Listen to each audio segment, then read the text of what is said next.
Sebelum dunia mengenalnya sebagai Roberto Carlos, ia hanyalah seorang anak kecil dari keluarga sederhana di Brasil.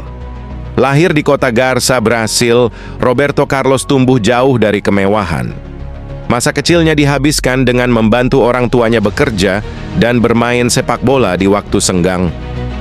Seperti jutaan anak Brasil lainnya, ia bermimpi suatu hari bisa mengenakan seragam tim nasional. Namun saat itu mimpi tersebut terasa sangat jauh. Tubuhnya tidak tinggi. Bahkan banyak orang meragukan apakah ia bisa sukses sebagai pesepak bola profesional. Tapi Roberto Carlos memiliki sesuatu yang tidak dimiliki banyak pemain lain. Kecepatan yang luar biasa. Semangat yang tak pernah habis. Dan kaki kiri yang perlahan mulai menunjukkan kekuatannya. Tak banyak pemain yang bisa membuat seorang kiper gemetar hanya karena melihat mereka berdiri di depan bola mati. Tapi Roberto Carlos adalah pengecualian. Tendangannya bukan sekadar keras. Bola yang ia lepaskan bisa melaju dengan kecepatan tinggi sambil berbelok tajam di udara. Banyak pemain mencoba menirunya, tetapi sangat sedikit yang mampu melakukannya. Momen paling ikonik terjadi pada tahun 1997 saat Brasil menghadapi Prancis.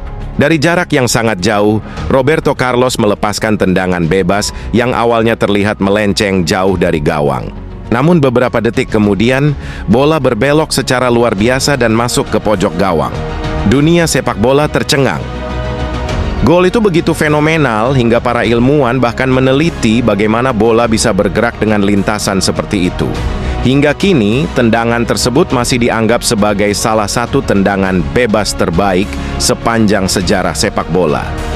Tak banyak pemain yang bisa membuat seorang kiper gemetar hanya karena melihat mereka berdiri di depan bola mati. Tapi Roberto Carlos adalah pengecualian. Tendangannya bukan sekadar keras. Bola yang ia lepaskan bisa melaju dengan kecepatan tinggi sambil berbelok tajam di udara. Banyak pemain mencoba menirunya, tetapi sangat sedikit yang mampu melakukannya. Momen paling ikonik terjadi pada tahun 1997 saat Brasil menghadapi Prancis. Dari jarak yang sangat jauh, Roberto Carlos melepaskan tendangan bebas yang awalnya terlihat melenceng jauh dari gawang. Namun beberapa detik kemudian, bola berbelok secara luar biasa dan masuk ke pojok gawang. Dunia sepak bola tercengang.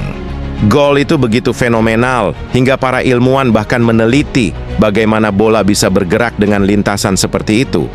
Hingga kini, tendangan tersebut masih dianggap sebagai salah satu tendangan bebas terbaik sepanjang sejarah sepak bola.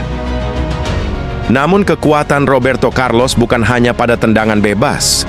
Sebagai bek kiri, ia sering melakukan sprint dari area pertahanan hingga ke depan, membantu serangan, mengirim umpan, bahkan mencetak gol-gol spektakuler. Ia mengubah cara dunia memandang posisi bek kiri. Dan dari sinilah Roberto Carlos mulai menjelma menjadi salah satu bek terbaik yang pernah dimiliki sepak bola.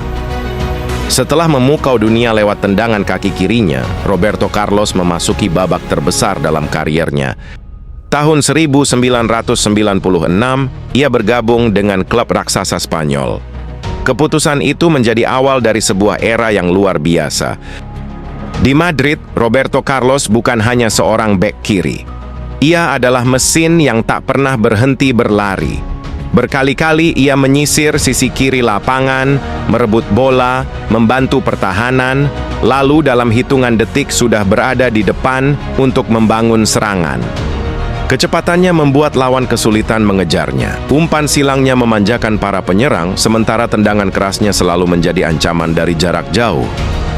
Selama berada di Real Madrid, ia bermain bersama para legenda seperti Zinedine Zidane, Luis Figo, Raúl González, Ronaldo Nazario, dan Iker Casillas.